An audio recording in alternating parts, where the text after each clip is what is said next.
liver's swollen. I love that early in the morning. The temperature change coming up, the mist is rising off the water. It's driving me crazy. Just when I pulled down here, I saw a fish rise on the far side. It's driving me crazy. I'm not fishing, but I can't start, because if I start fishing, I'm not going to stop. I got things I got to get done. I still got another month of hunting to get done here in a couple weeks as well, up north. But anyway, for all of you who are new here, just a quick reminder, if you are a member of or support offended culture, if you got it in you to be offended, this isn't the right place for you, alright? You got a fair warning. You're welcome, the door's wide open, but if you have it in you to get offended, we're not going to cater to your emotions, alright? We're not going to cater to your emotional challenges, alright? This isn't the place for you. Offended culture is not safe here. The members, they're not. Those are your own issues. You got to work them out. Hopefully you can. Another thing too is I've had a handful of people, friends of mine, saying that they're hearing through the grapevine, various groups, blah blah blah, that I'm being referred to as the tough guy. I find that kind of funny because I'm not a tough guy. I'm actually probably one of the handful of few people remaining that don't give a shit what anyone thinks and will stand up to defend myself and fight. Unfortunately, there seems to be an overabundance of little kittens out there who have had that conditioned out of them. And it's a sad thing to witness and watch. I'm not a tough guy. I have it in me to stand up for myself. And I seriously do not give a shit what anyone thinks, alright? And it's funny when I say that, you'll probably see a trigger in the comment section, how many people that triggers. It's so funny to watch in the earlier days. It's interesting for me just to watch people. I find people more interesting almost in this topic at times, just watching people, how they react. As I observe mainstream, and I see as well how easily the herd is manipulated and controlled and directed. I find that quite amazing. It's almost like there is a recipe to herd and manipulate human beings, just like there's a recipe to train a dog or a horse. And I have a feeling that the select few that are allowed to have that recipe are obviously the owners of social media, without a doubt. Anyways, before I get going on my little morning tangent, I've only had 2 coffees and I'm ready to rip. I'm a little late, didn't get a video done yesterday. But anyway, it is quite amusing to me how I don't give a shit what you think. Saying that to camera will trigger so many people into feeling threatened and just disgusted and offended. Of all the shit going on in the world today, it's amazing how simple of little items can be used to trigger various, and sadly many, human beings. I don't give a shit what you think. Trigger away, be offended, get out of here. You're welcome here. The door's wide open. If you're a member of offended culture is not supported here in any way, and you're in danger. Your emotions are in danger here, extreme danger. Alright, I got an important one I want to share. This is very important. Well, let's let the email roll and you'll see why. Alright, this is a police officer, ex-police officer, who wrote in a handful of months ago. Mark, remember you, remember every word. I appreciate your emailing back, and here we go. It's important for the people to hear, especially the people that are sitting on the sidelines and watching and listening. My name is Mark Wallace, and I live in England. I'm a 50-year-old ex-UK police officer, and I wrote you several months back when I was lucky enough to have you read my encounter story I had back in 2011 in Pennsylvania while visiting my buddy there. Firstly, I'd like to say thank you for retelling my encounter to the public who watch your channel.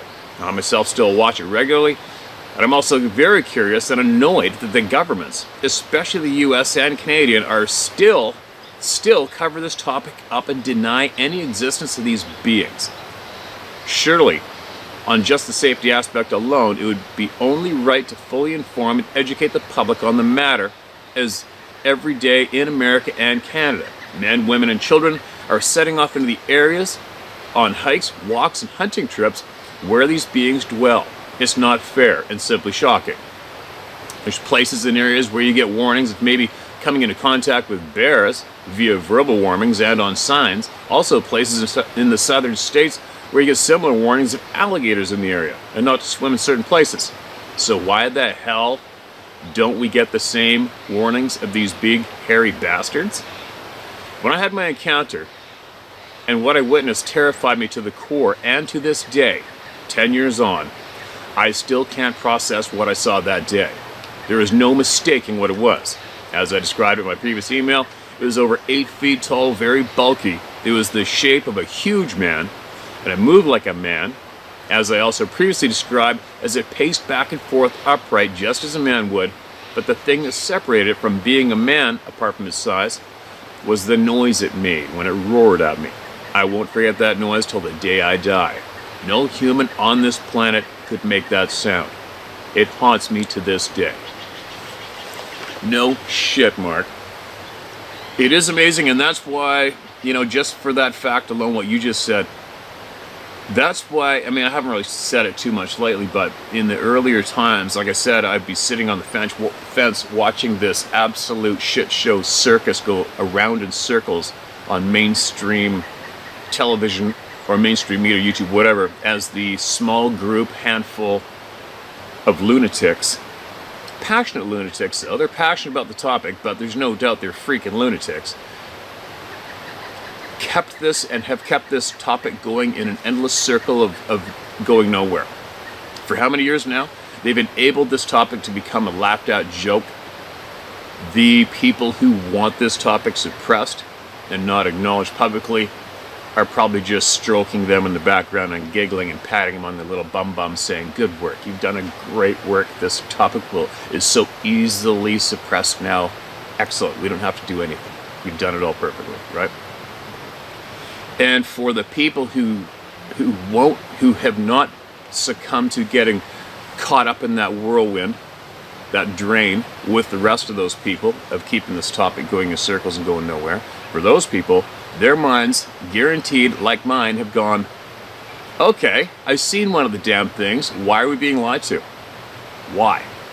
And then you dig to try to find out why we're being lied to, and then a million doors open up, and then you start learning more facts, more alarming facts, facts that are in our faces daily, that we are being lied to, manipulated, and controlled.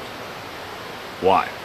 I mean, it's funny. You know, I said that earlier about politicians, people who have that genetic fuck up in their makeup that makes them need power. They need power at all costs. It gets past a dollar sign. It's not a number anymore. It's just the power. You know, you see so many people in power. It's easy to take the American political system as an example. You see somebody like the Clintons who have killed people to get power. They're in their 70s now or something.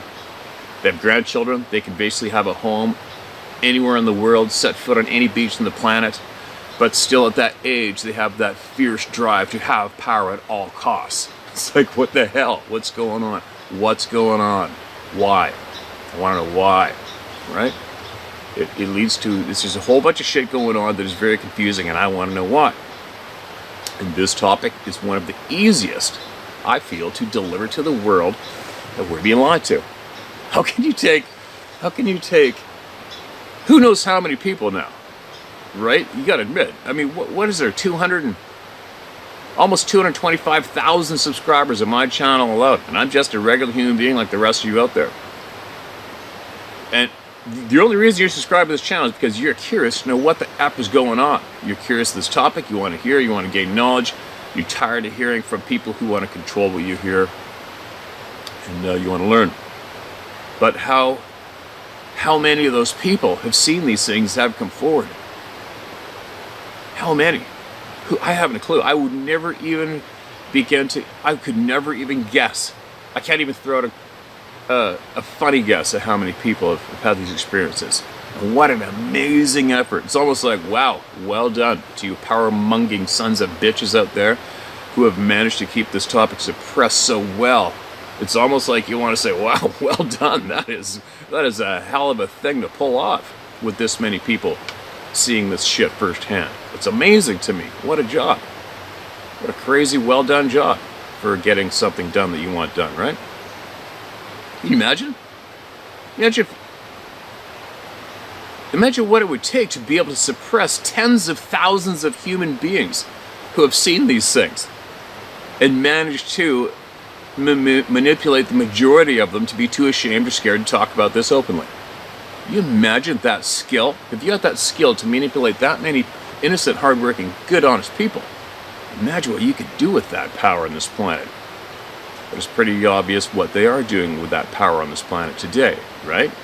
Now that is, if you can see clearly and think for yourself. Anyways, there's my coffee-fueled rant for the morning and my interruption of Mark's email. Too much time to think sometimes, and I work by myself all day. Anyway, here we go. Let's get on with this. This is very important. Anyway, moving on to why I contacted you again. I don't know if you recall my email, but I explained that my buddy and I lost contact as he wouldn't return my calls, texts, or emails for at least 5 years, as he didn't like me bringing up the topic of what went down on his property that day and just got tired of me bringing it up.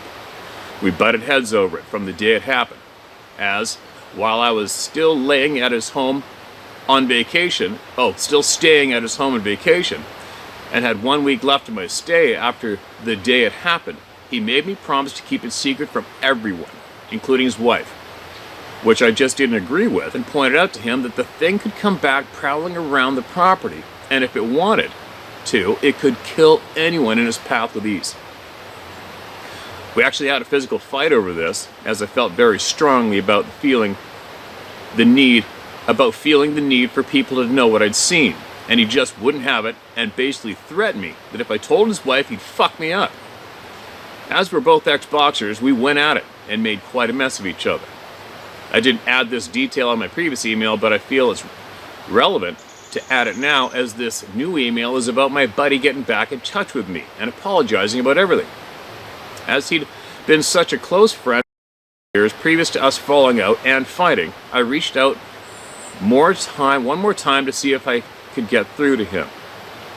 I don't know if you recall reading out my story, Steve, but you were very upset and sympathetic, and at the same time annoyed that my encounter had caused a lifelong friendship to end. And you actually looked into your camera and told me to reach out to my buddy and tell him to watch your show and realize how many encounters/sightings is happening every day. Well, I did just that, and around a week later, he emailed me asking for my phone number so we could talk, as he'd actually been trying to ring me since getting my last email, but unknown to him, I'd changed my number some 2 to 3 years back and never thought to contact him with my new number. He rang and we chatted for well over an hour, and we both felt we had huge weights lifted from us both. He explained that he'd watched your channel after I advised him to, and watched the actual link of you reading on my email. He said he felt enormous guilt, and he knew he had to contact me and talk this through. My buddy actually told me he'd also seen the Sasquatch a few months before I arrived for my vacation that autumn, but he said he'd simply seen it quietly walking through woodland on the other side of a small lake that's adjacent to his land. He said it freaked him out and prompted him to ask a few locals if they'd seen or heard anything in the area. None of them did, apart from an old guy he'd seen from time to time at the same fishing hole did have something to say on the matter. He simply said, "Leave them alone and they'll leave you be. But whatever you do, don't go looking for them." That's all I want to say about it. My buddy thanked the old guy and never mentioned it to another soul. To this day, I'm disappointed he didn't tell me, as we've always discussed everything as good friends do. He did say that the fact he'd recently got his new job, the local police department, he thought it was better to keep it to himself. Anyway, Steve, I thought it was only right to contact you to let you know the outcome of this whole saga. I'd especially like to thank you for reaching out after reading my encounter earlier this year for my buddy to watch your channel and realize it's happening to other people and not just him and I. Steve, you played a huge part in getting my friendship back on track with my buddy, so I can't tell you how much I appreciate that. This is a perfect example of how your channel and your kind, wise words help normal, everyday folk like myself. Please don't stop doing what you're doing and take care. P.S. My buddy eventually told his wife about what he'd seen and my encounter, causing a huge argument and actually causing them to break up for a short while. Luckily, they're back together now, but have, in fact, sold that home and moved closer to the city for obvious safety reasons, as they have a young family. Best wishes, Mark Wilson Wallace. Mark, absolutely stoked that you emailed me back, and I found it right away here. You emailed this recently, and that's a very, very, very important email to share with the whole world right here today, because that's what we're doing, right? And I'll guarantee you your email probably just struck a chord in who knows how many people and gave them a little twang of guilt jammed in their backside for doing the same thing in their past with family or friends when it comes to this topic. Guaranteed. The fact that so many people climb up and shut up and don't want to tell anybody. Or the fact, you know, how many times have we heard people with friends or family, cousins, whatever, have seen these things together and they lose track of each other immediately after and they never talk to each other ever again. How fucked up is that? That is so wrong in so many levels, right?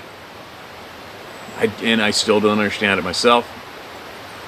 I don't put too much energy into it, but when it comes up like it is today, it just makes me shake my head. It's like, what the hell's going on, people? What's going on? You're that weak? We're supposed to... You want to go through life being the best backup you can for your family and friends. The best backup you can, right? You want to be the one that people depend on. That's what everybody should strive for. You want to be that person that everybody goes to for help, goes to for advice, goes to for backup, right? You don't want to be that person that deserts, right? You don't want to be that coward that runs and hides, doesn't speak. You don't want to be scared of shit, right? I don't know. I hope this email knee-jerks many people who have done the exact same thing as you and your buddy. I hope this email knee-jerks every single person who's done the same thing to break free of that little prison they're in their mind and cut loose and fix this shit and stand up, square up their shoulders, look people in the eye, and just speak honestly and speak out loud. There's nothing better for the soul food than doing that. Anyway. I'll probably notice my energy level's a little higher. That's because I'm doing this first thing in the morning instead of at the end of the day when I'm cross-eyed tired. One other mention I want to make too. Recently had somebody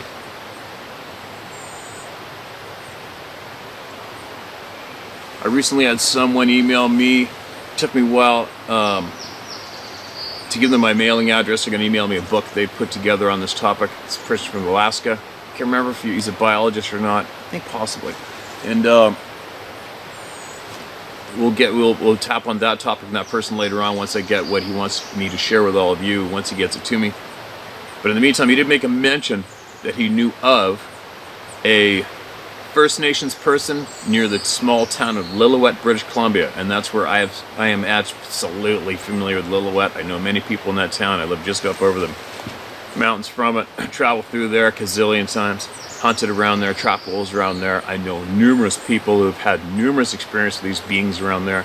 And he mentioned to me, asked me if I had heard of an incident where a First Nations person hit one of these things with a vehicle and killed it near Lillooet. And the rest of the short mention went that the RCMP and another vehicle came to the scene, grabbed the thing, and left with it. End of story.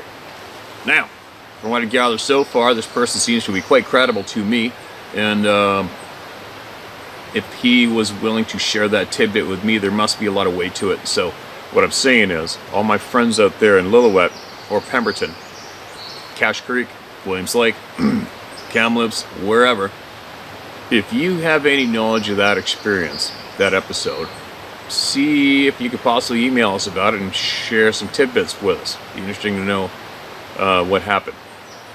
And if we could really pull a wild card, maybe if the RCMP officers that were involved in that incident, maybe you could send us an email. Wouldn't that be good? One more other mention I want to make. Had somebody forward me something. In fact, the other day, small little note that took me back a little, made me sort of go, huh? Yosemite National Park. Yosemite National Park. Dave Plattis will know exactly how many people have gone missing around there. I know it's a staggering number of people have gone missing in that national park, as well as others. If you Google up Yosemite and see the translation to that, do it now. It's a little alarming.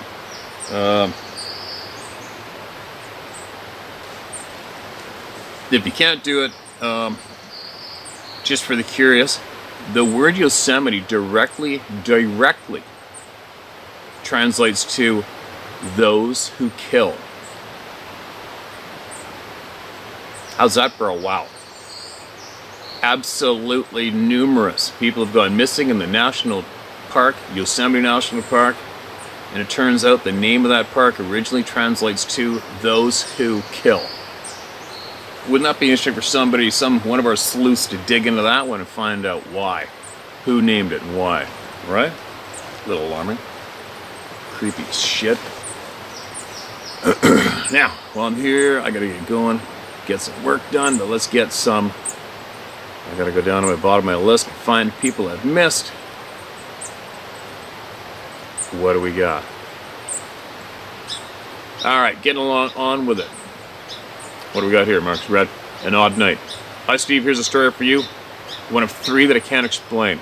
It's 2010. I was employed as a seasonal wilderness ranger. My primary responsibility was to enforce U.S. wilderness standards and to reestablish a wilderness trail route that had been mostly lost due to long-term lack of maintenance. I was assigned to was dominated by dense chaparral, much of which had burned some years prior, and the new region was thick, thorny, and dotted with fire-hardened bones of the previous cohort, mostly impassable. Truly nasty stuff. The drive time was long, and the hike in got longer and longer as the trail work progressed. I eventually opted for an 8-day on, 6-day off schedule. I would spike up for the duration of my on time. I was young, healthy, alone, unarmed, with the exception of a Bendix King radio, and I loved it. I had a cache established near the top of the mountain with tools and water. The first day of 8 would consist of showing up for work, taking care of administrative tasks, then driving out to the work site and hiking in. On this occasion, I made it to the cache a little early and was doing some trail grading with a hand tool, digging in the dirt. Hadn't made it far when I hit a ground nest. Oh, and was stung multiple times in the hands and neck and face. It hurt. I'm not allergic, but I received so many stings and my face started to swell and my eyes were mostly swollen shut. Oh, that sucks. I was pissed, but undeterred. I rapidly set up a spike, took some Benadryl from my first aid kit, and settled in for what would turn out to be one of the longest nights of my life. I don't remember what time it started, shortly after dark maybe. I was lying under my tarp, feeling sorry for myself, but still determined to see my trip through. The spot I ended up in was a saddle, something I would usually avoid due to high winds. Designated wilderness on one side and an Indian reservation on the other, approximately 7 miles from any road. I started hearing voices drifting up with the wind from the reservation side.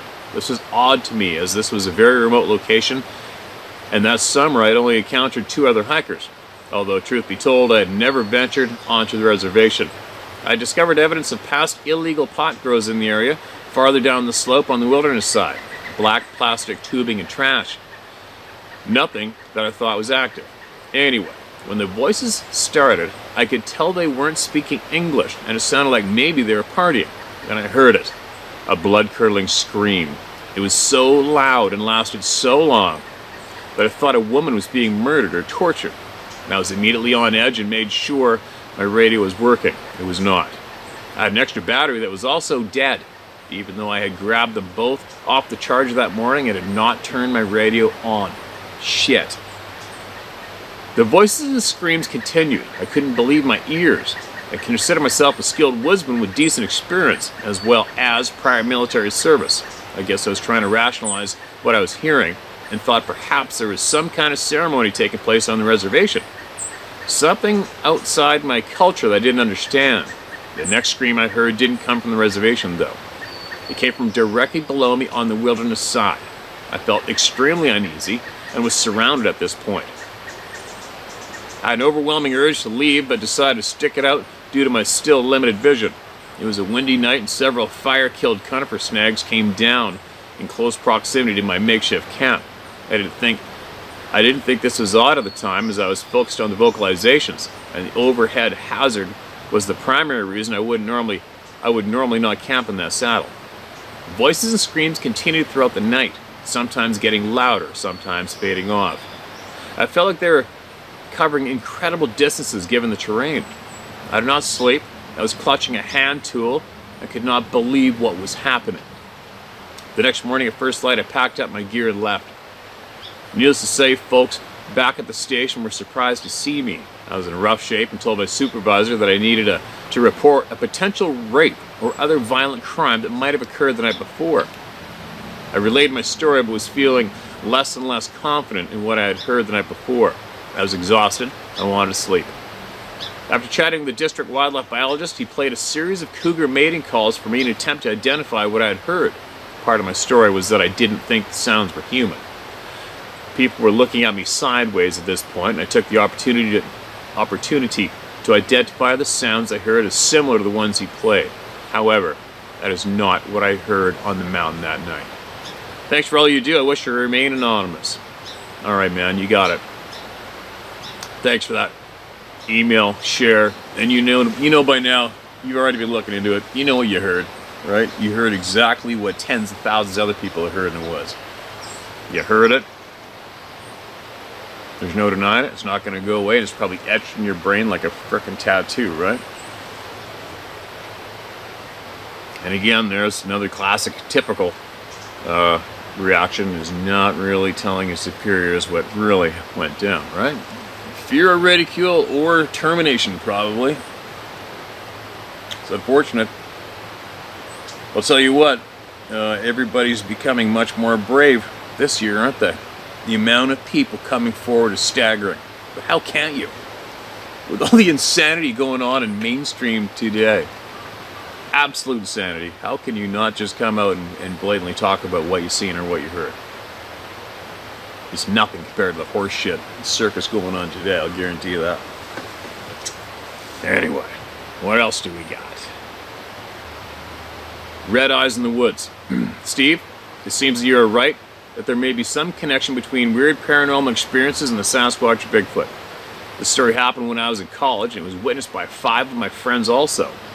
You know how you hang around with a group of people at university that become like your study friends and party friends? There were 6 of us all together, myself and my girlfriend, a girl named Lynn and her townie boyfriend. A townie is someone who does not go in the university or college but lives in the town. There were 2 people, Mary and Mike, who were not dating but were also friends with the group.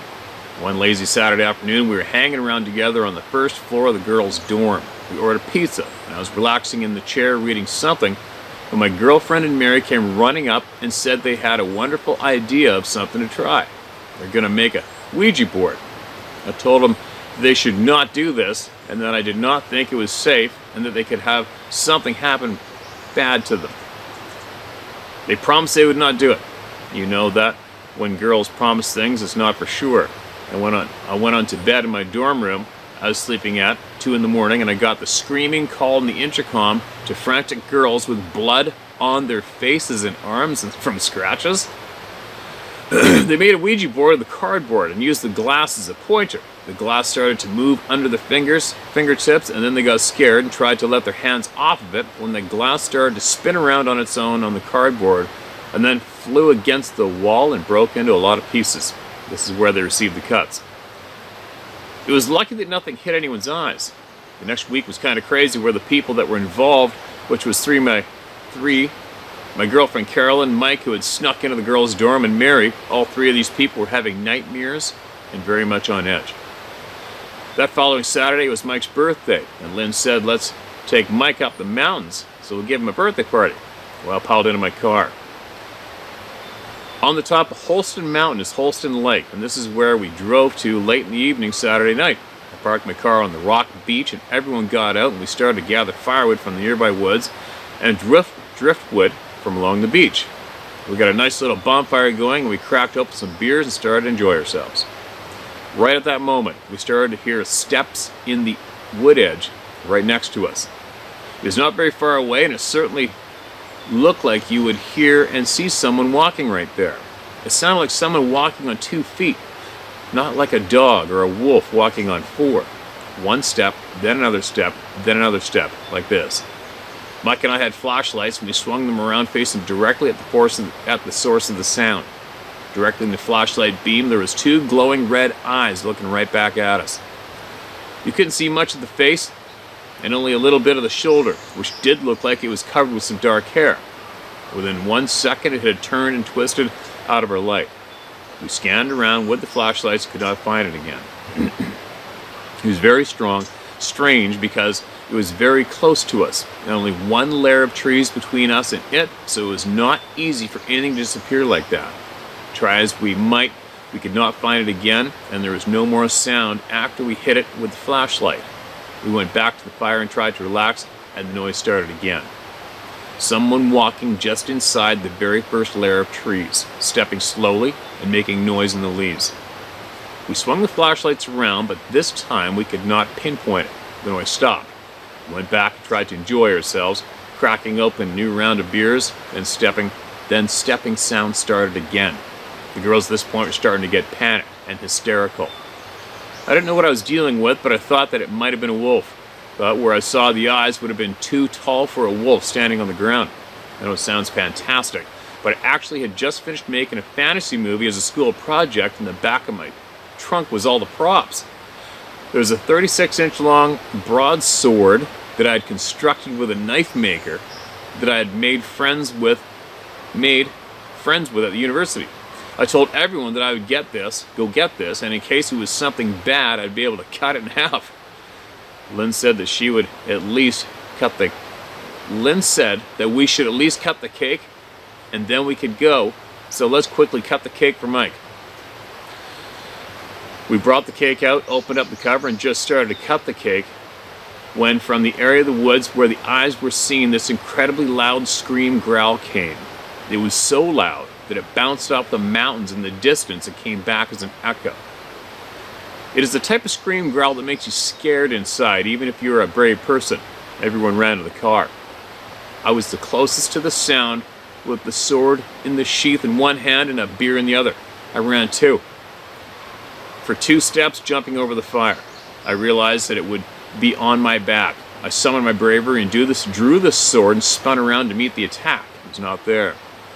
As I stood there in the darkness with the firelight glistening off the sword, the girls were having a nuclear meltdown next to the car because I had the keys in my pocket and they were telling me that I was going to die here. They were screaming at me to come back. I never do this, but I did not pick up everything that we had on the beach. I kicked some rocks and sand over the top of the fire and reached down to pick up my scabbard. Keeping an eye on the wood's edge where the sound was heard from, I slowly backed up to the car. As we drove back to university, no one spoke any words. I'm sorry to say that this whole event and all the events connected with the Ouija board drove Mike over the edge. He was saying some weird things to me when I met him in the student union about 2 weeks after the incident. Shortly after that, he was institutionalized in an insane asylum. I don't know any more information on how he fared after that. Thank you for your channel. That's unfortunate. That's unfortunate. I don't know if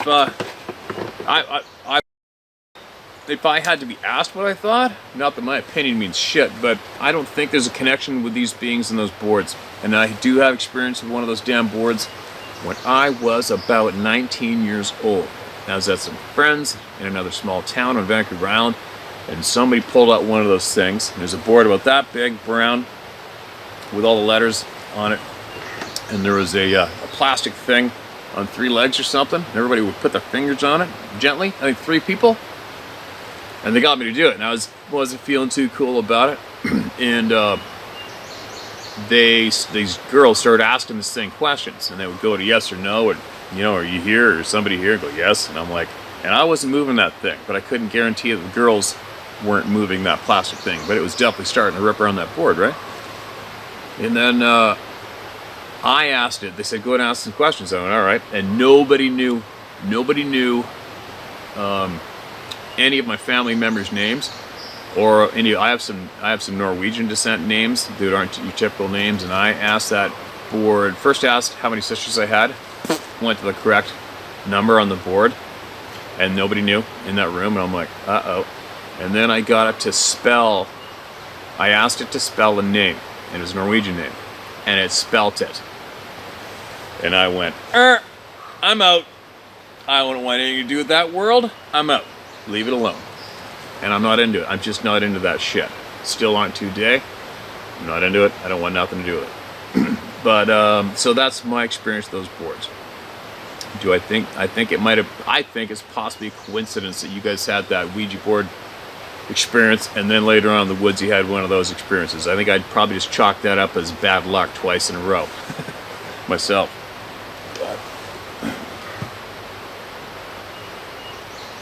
This river's still flooding. I got on Google Earth the other day, or on the maps last night actually, to see just how much real estate's on this side of the river. And there's that big chunk of timber behind me and swamp and nobody, nothing. I'm just trying to get an idea of how much real estate's back there behind me, and how much those bears have for ripping around. Because I still have 3 cameras on the other side of this river. I can't get to them now. So I'm gonna have to get an inflatable and launch it farther up the river and drift down across the river and grab my cameras and then drift back to right here and pull out of the water. But I can't wait to see what's on them. But I'm not sure if I want to pull them yet, because I think these bears here are going to be out for quite a while yet. But I don't know how much shore travel they do right now with this high water. But there's definitely fish in there. But the other big river, there's a river coming here, and there's another one farther back that way that this river dumps into, and that sucker is loaded with fish right now. Spring salmon and coho salmon.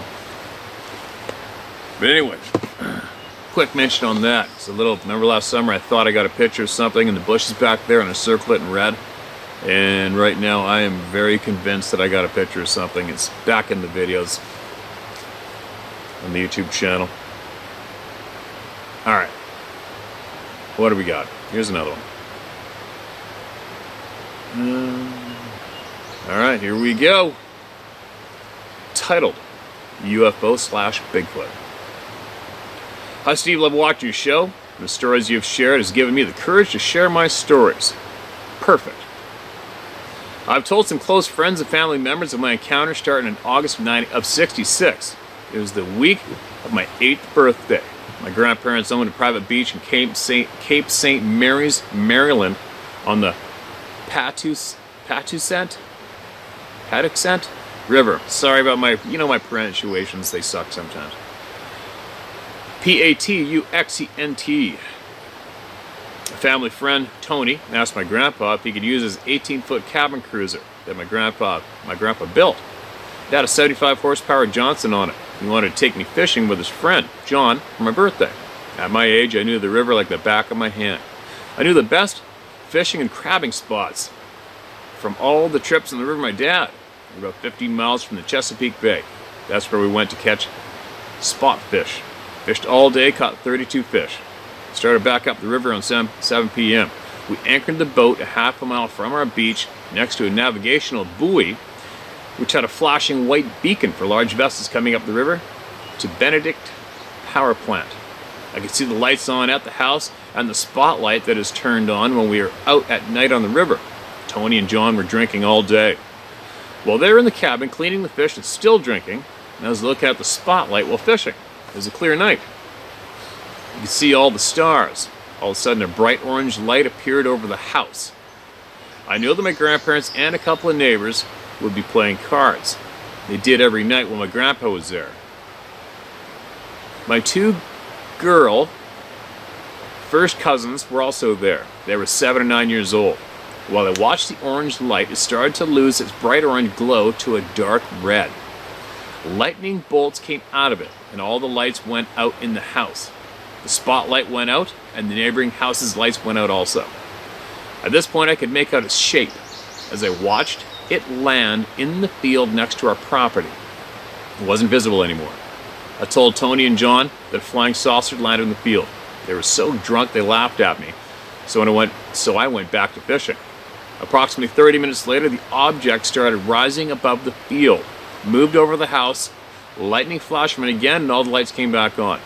At this time, Tony and John either went to sleep or passed out, so I pulled the anchor.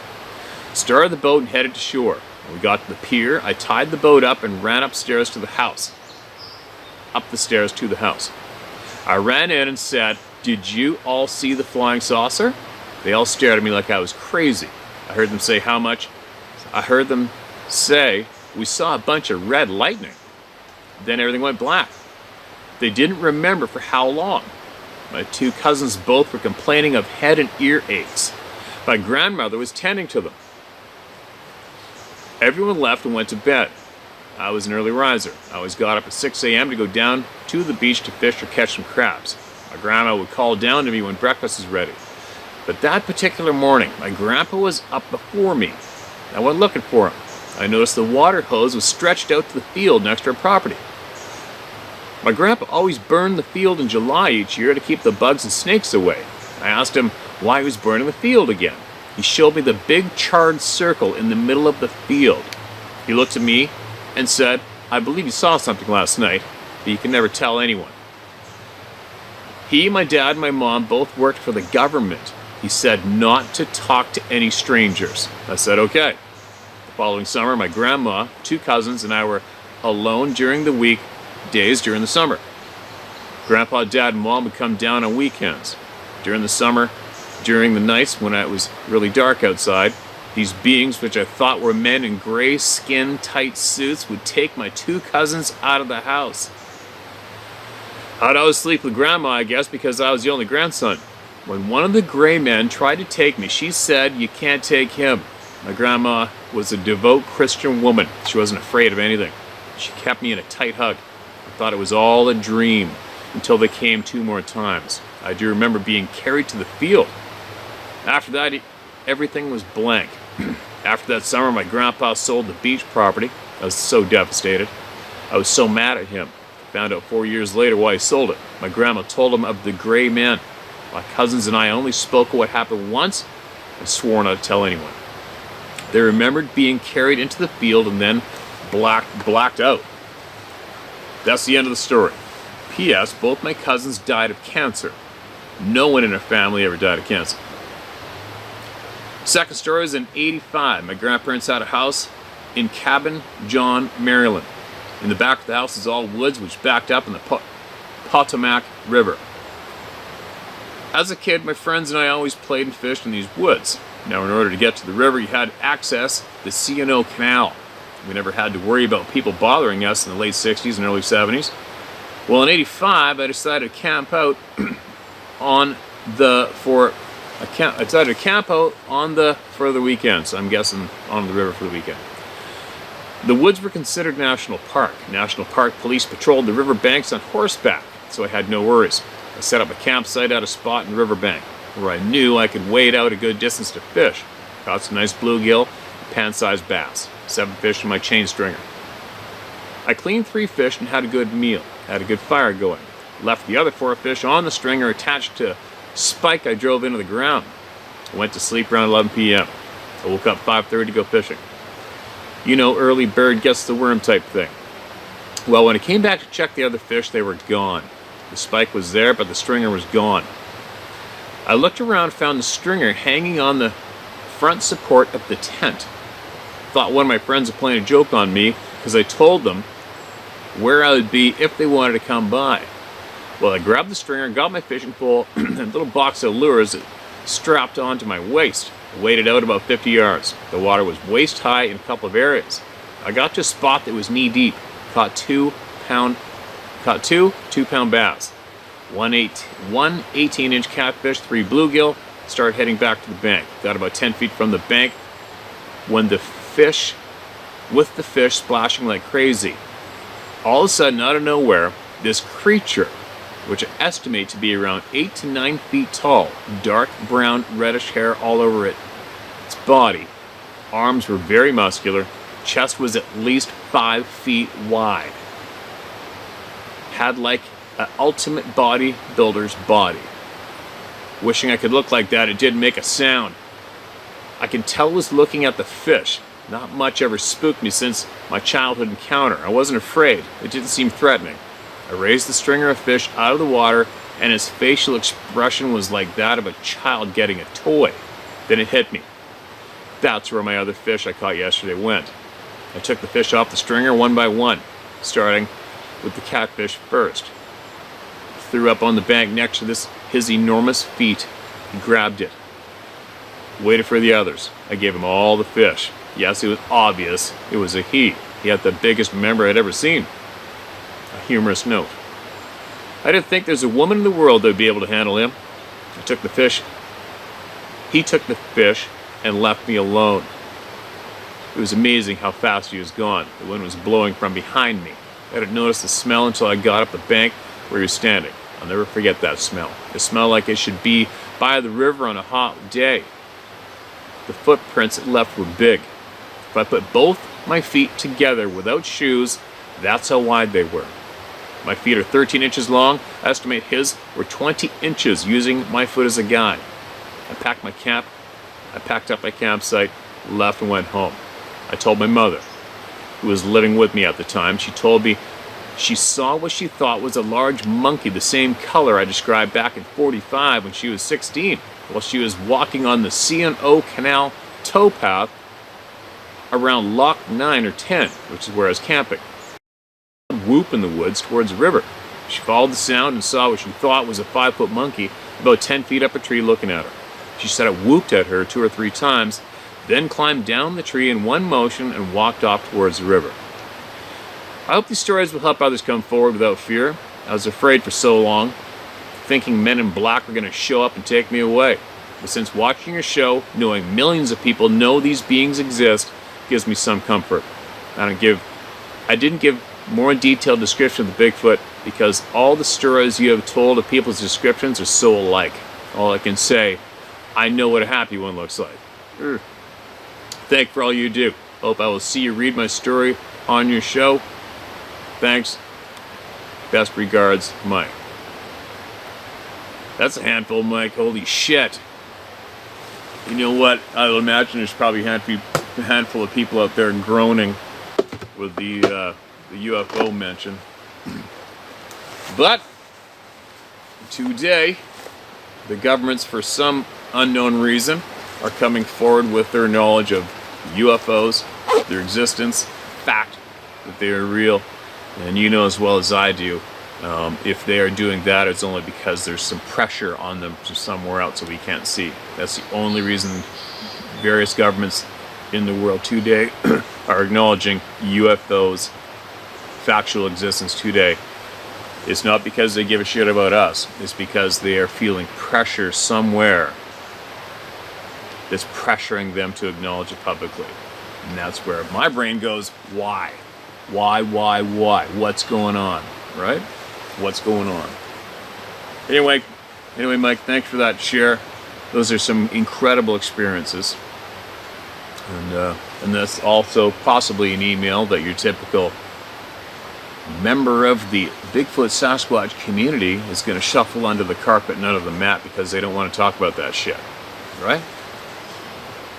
Well, we talk about that shit here, okay? But anyway, I gotta get going. I got a big day ahead of me. I gotta get stuff done. I gotta go remote in a few days and hopefully help someone harvest their Roosevelt elk draw tag back to the ground with some friends. That'll be exciting and fun. I'm gonna film it.